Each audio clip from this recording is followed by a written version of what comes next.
안녕하세요. 핑크노트 콕쌤입니다. 네.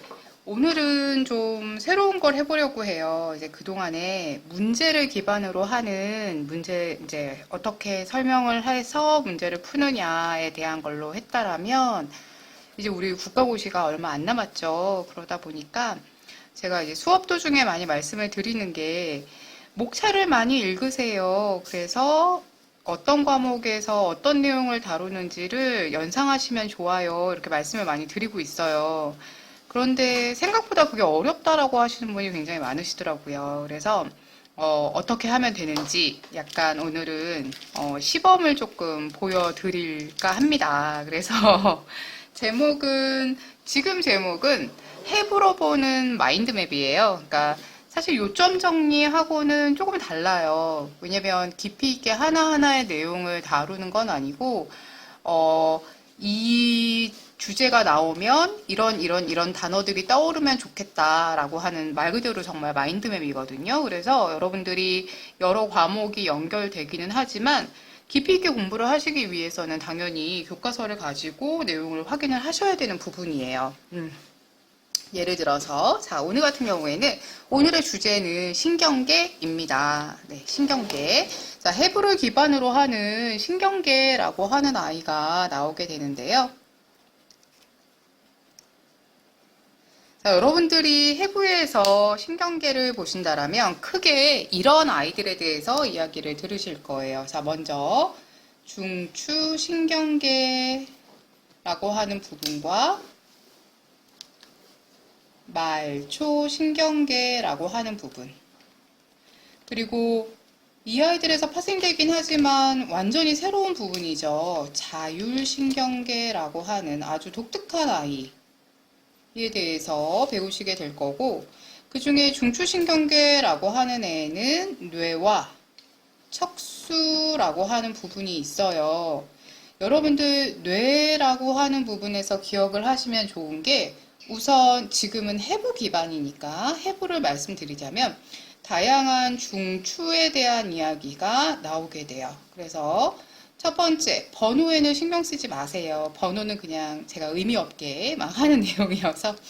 네, 우리 가장 흔하게 알고 있는 건 체온 조절 중추 알고 계시죠? 네, 어디 있다, 시상 하부에 있다. 이런 거 떠올려 주시면 좋아요. 마치 낙서하듯이 칸을 점점점 채워나가는 게 제 그 마인드맵 방법이거든요. 사실 뭐 저만의 독특한 방법도 아니에요. 자, 그 다음에 여러분들 호흡 조절 중추라고도 하면서 호흡만 하는 게 아니라, 와, 얘는 생명하고 관계된 게 굉장히 많아요. 라고 하는 연수라고 하는 아이 있었어요. 적어도 중추신경계인 뇌에서는 요런 것들 기억하시면 좋겠고, 요것만 기억하느냐? 아니죠. 여기 좀 걸리는 약물이 있네요. 약물로는 중추신경을 흥분시키는 약물도 있고, 억제시키는 약물도 있어요. 흥분시키는 약물로 대표적으로 여러분들 알고 계시는 게 이제 각성제가 있다라고 하면, 억제제 종류에는 말 그대로 중추신경을 억제시키는 거기 때문에 우리 약간 사람을 좀 이렇게 늘어지게 하고 잠자게 하고 이런 아이들이 들어가게 돼요. 그러다 보니까 마취제 하니까 또 떠올라요. 네, 전신 마취제 있고 국소 마취제 있는데, 우리 여러분들 대표적으로 리도카인이라고 하는 국소 마취제 다 알고 계시죠? 네, 요런 아이들도 떠오르네요. 리도카인 항부정맥제이면서 굉장히 좀 문제 많이 나오는, 국소 마취제로 많이 나오는 아이 있어요. 이것만 있는 게 아니라 진정 수면제 있어요. 진정 수면제로 어떤 아이들이 있냐라고 봤더니 바리움이라고 하는 진짜 병원에서 많이 쓰는 아이예요. 디아제팜 또는 다이아제팜이라고 하는 아이 있고요. 아티반이라고 하는 로라제팜 있네요. 자, 요런 아이들, 이름이 비슷한 아이들은 기능도 비슷해요 라고 말씀드렸어요. 자, 이것만 있느냐? 아니죠. 여기에 더하기 우리 누구 들어가냐면 마약성 진통제 이 라인으로 들어가 줬어요. 마약성 진통제 아시다시피 모르핀, 데메롤 이런 아이들이 있는데, 얘네 쓰면 꼭 봐야 되는 부작용 뭐가 있었다? 그쵸. 서호흡이 있었다. 자, 벌써 이것만 하더라도 양리 나왔죠. 예, 양리에다가 서호흡이라고 하는 마약성 진통제. 기본 간호에서도 정말 많이 강조하는 아이들이 나오게 되네요. 네, 요렇게 양리를 연결해서 한번 쭉 보시고, 척수는 여러분도 아시겠지만 뇌로 신경을, 그러니까 정보를 전달해주고 뇌 정보를 말초에다 전달해주는, 운동 명령을 말초에다 전달해주는 역할을 하는 게 척수예요. 그런데 우리가 척수에서 할 만한 게 뭐가 있을까라고 했더니 여기도 건드릴 수 있는 게 있어요. 그게 뭐다? 바로 기본 간호학에 나오는 요추천자. 요추천자다라고 하는 아이는 척수는 건드리지 않고, 자, 척수가 있으면 척수는 건드리지 않고 주변에 있는 뇌척수액만 뽑는 아이. 자, 이걸 우리가 요추천자라고 해요. 요추 3에서 4번째 하더라. 그리고 천자니까 당연히 뭐 해야 된다? 외과적 무균술 해야 되겠지. 자, 외과적 무균술도 연결하다 보면 끝도 없어요. 하지만 여기에서 중요한 건 아까도 말씀드렸죠. 세부적인 내용은 교과서 보시고 하나 이렇게 보셔야 되는 거고, 다만 저는 어떤 것들이 떠오르면 좋겠다라고 하는 그냥 저만의 마인드맵을 만드는 거예요. 저는 이렇게 만들고 있습니다. 자, 그 다음에 물론 저보다 더 잘 만드시는 분도 계실 거예요. 이것도 포함하면 좋겠어. 저것도 포함하면 좋겠어. 여러분들이 알고 계시는 만큼 더 많이 만들 수 있는 거라서 저보다 훨씬 더 잘 만드시는 분들도 당연히 계실 거예요. 그리고 저도 생각나는 대로 하다 보니까 빼놓는 게 많을 수도 있어요. 그러니까 이거는 무조건 많이 해야 돼 라는 것보다는 내가 알고 계속 떠올려 가는 거라고 생각하시면 돼요. 자, 말초신경계 볼까요? 말초신경계에는 뇌신경 12쌍. 이거 당연히 암기하면 좋다라고 아마 들으셨을 거예요. 요거는 너무 당연한 거라서 넘어갈게요. 그리고 말초신경, 저 무슨 약장사 같아요. 이게 하다 보면 말이 막 흥분이 돼서 약장사처럼 돼버립니다. 자, 그 다음에 자율신경계 들어가면 당연히 교감신경 그리고 부교감신경 나오는데, 이거 두 가지, 얘네 둘은 항상 강조해요. 길항작용하고 있다라는 거. 그리고 교감신경은 우리 스트레스 상황하고 관계가 많다라고 꼭 이야기하고 있고요. 부교감신경은 명상, 수면, 안정, 이런 이야기들이 꼭 나오게 돼요. 그러면 대략 여러분들, 저는 이렇게 쓰지만 머릿속으로는 대충 어떤 상태일 거야 라는 걸 생각을 하면서 이렇게 접근하고 있습니다. 여러분도 가능하세요. 이건 저만 되는 게 아니에요. 자, 그러면 이게 기본으로 됐으면 이제 질환을 한번 봐볼까요? 자, 여기에 아프다, 병이 생겼대요.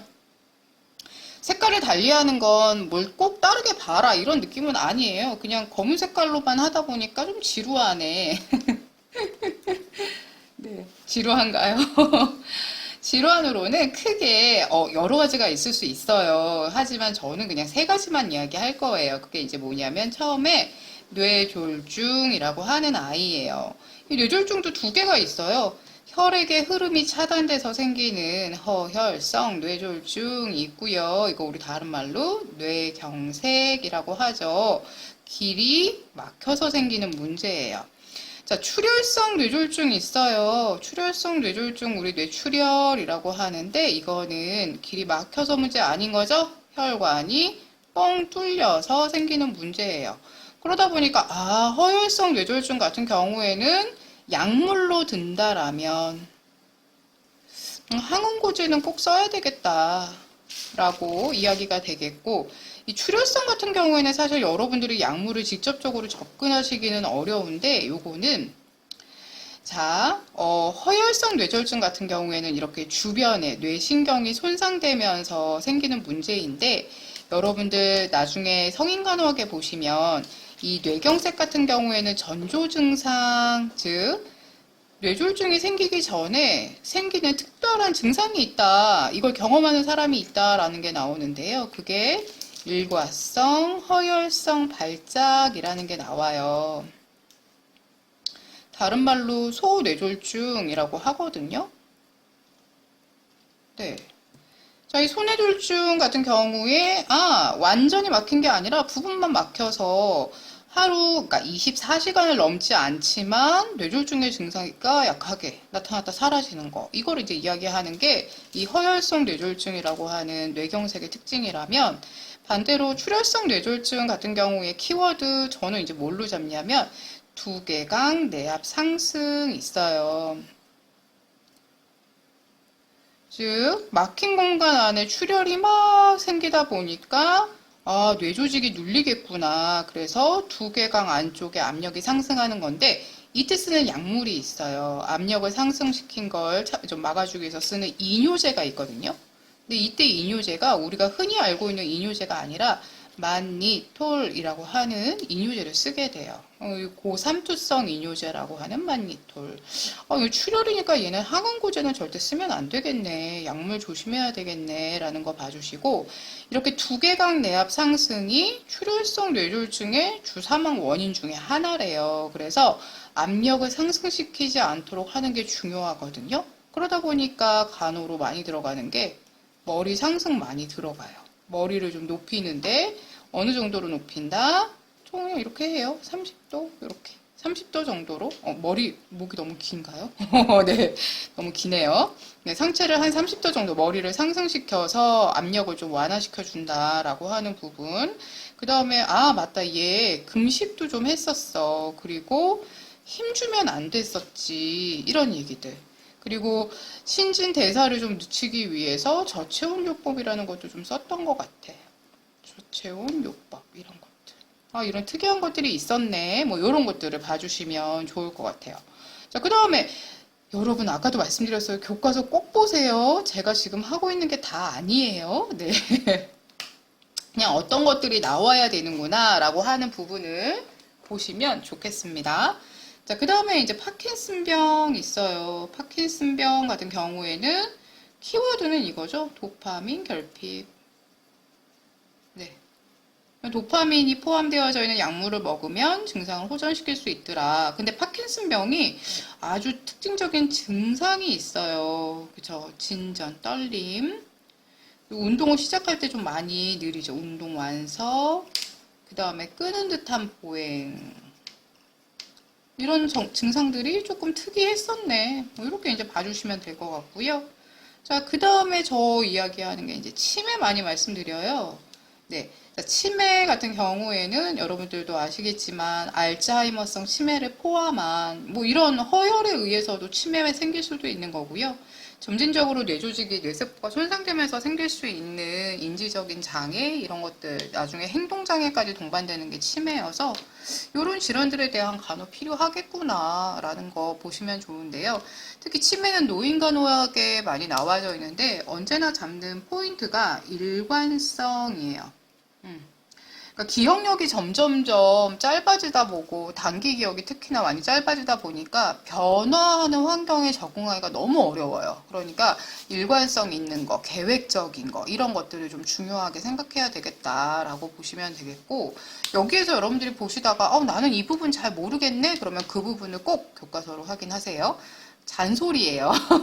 왜냐면 너무 핵심 요약집이나 이런 걸로 대략 이렇게 좀 빨리빨리 보고 싶어 하시는 분들이 너무 많으신데 체계가 잡혀 있으면 사실 책을 보는데 시간은 그렇게 많이 들어가지는 않아요. 지금은 체계를 잡기 위해서는 여러분들이 어디에 있나 보다라고 하는 거를 꼭 기억을 좀 해주셔야 될 것 같아요. 그래서 그런 것들.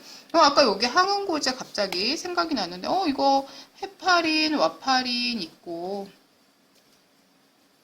이거 비슷하게 쓰이는 아스피린이라는 아이도 있네요. 자, 근데 아스피린이라고 하면 우리 언제나 금기가 있었죠. 아스피린의 금기라고 하면 그거는 그쵸. 위장 출혈. 특히나 위장 출혈 많이 강조하는 이유 있다라고 했었어요. 자, 이거 여러분들 이렇게 보면은 아마 모르는 사람이 보면 이게 뭐야? 왜 이렇게 정신사나워? 하겠죠. 원래 공부는 약간 이렇게 정신사납게 해도 괜찮아요. 그런데 이렇게 또 하다 보니까 이거하고 관련되어져 있는 과목 하나가 또 생각이 나네요. 이것도 봐야 되겠구나.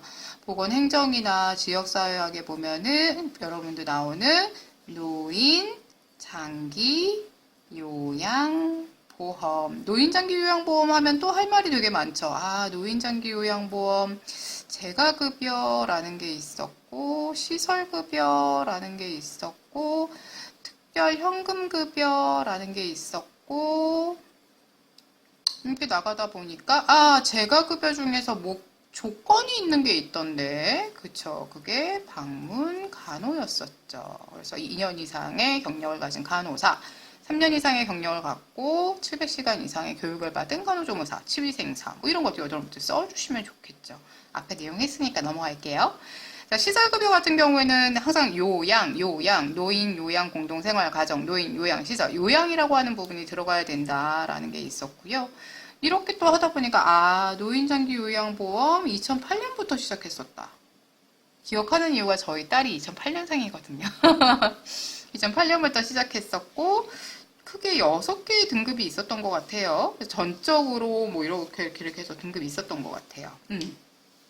자, 이거 그냥 신청만 한다고 되는 거 아니고 신청하면은 오셔서 네, 검사해서 등급 판정 받고 서비스 받을 수 있도록 해주는 거 이런 거 있었어요. 이렇게 보다 보니까 저는 신경계 하나로 시작했는데 끝도 없죠. 네. 이렇게 하는 게 이제 제가 여러분들한테 말씀드리는 마인드맵, 목차를 봐주세요라고 하는 방법이에요. 사실 저는 좀 일부러 제일 간단한 걸 고르긴 했는데 처음에 사실 시작할 땐 간단하게 하려고 했다가 약간 이런 방법도 있어요 라는 걸 알려드리기 위해서 좀 많이 넓혔어요. 여러분들도 충분히 하실 수 있으시고 가장 자신 있는 부분부터 시작하시면 되세요. 그래서 앞으로는 저는 이런 방법으로 해부를 기반으로 하는 마인드맵이라고 하는 아이로 이제 여러분들을 뵙도록 하겠습니다. 네, 감사합니다. 여러분들 언제나 화이팅입니다.